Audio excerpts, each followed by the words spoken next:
At least 5, 4, 3, 2, action. Go! My name is Tirso Cruz III. No. Just joking. Inyong lingkod po, Ray PJ Abellana. Ang role na ginagampanan ko rito sa Bad Romance is the role of the hotel owner. Siya si Mr. Villapando. Superior ang dating. May pagka chick boy. Malayo sa real life ko, no?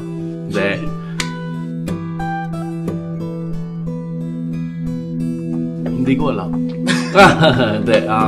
According to the production, naumpisa na nila actually ang pelikula. I suppose mga naka 2-day shooting na sila. May bakante pang role. Yun na yung role na Mr. Villapando na isip sila ng isip kung sino ang kukunin nila at babagay dun sa role. At syempre, yung gusto ng production, especially ng director. Swerte naman ako at I'm very thankful at the same time that they chose me. No? Ako yung pulsuhan nilang kunin at kaya ako nandito ngayon sa pelikulang ito.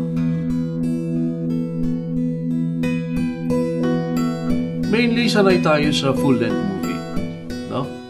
Because tagal na rin tayo at mas marami akong ginawang pelikula na full-length talaga.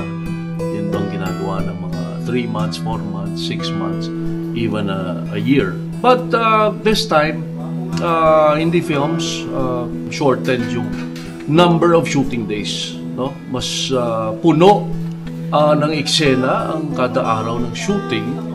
At mas, syempre, mas more load para sa amin.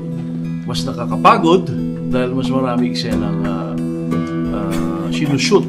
Inspiring para sa akin. For me, satisfied ang feeling ko. Satisfied ako sa katrabaho ko, sa ginagawang istorya, sa ginagawang pelikula, sa mga kasama ko.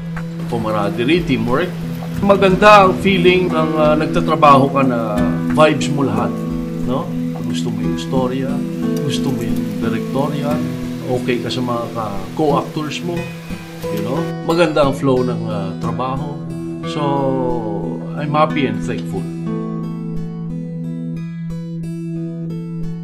Unforgettable experience na usually sa kada shooting day ko is yung unang eksena ko rito is nasashock ako.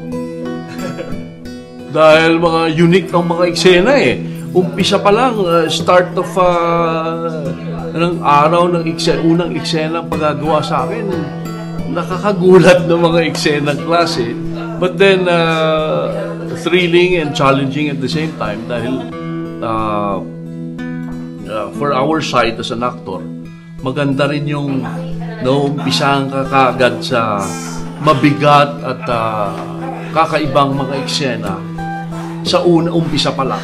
Dahil para ang feeling naman afterwards, napapagaan na habang tumatakbo na ang mga sumusunod na mga eksena mo.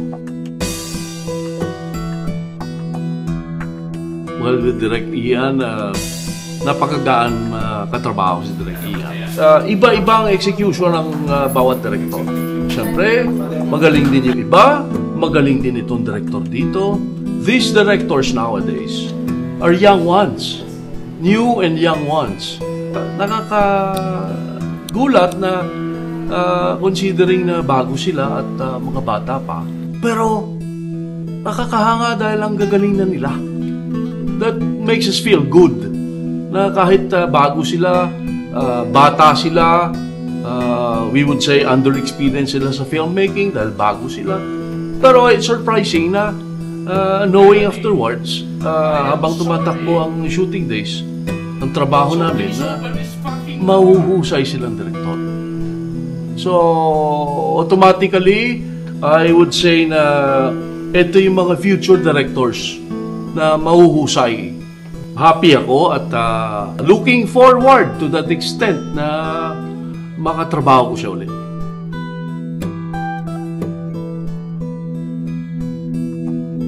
Magandang klaseng pelikula ito na dapat nilang panoorin dahil maganda ang istorya, maganda ang mga eksena, maganda ang pagkagawa ng pelikula na for sure po, pag napanood nila ito, ay siguradong masisiyahan sila sa resulta ng pelikulang ito. Sa lahat po ng mga ating mga kaibigan dyan, especially mga followers natin na may hilig sa pelikulang Pilipino, na dapat lang, supposedly, lahat tayo tangkilikin ang sariling atin. Papangan niyo po itong pelikula naming Bad Romance. Isa po itong maganda at mahusay na klaseng pelikula na karapat-dapat pong panoorin ninyo, na ako ang masasabi ko, siguradong masisiyahan kayo sa pagkatapos niyong mapanood itong pelikulang Bad Romance.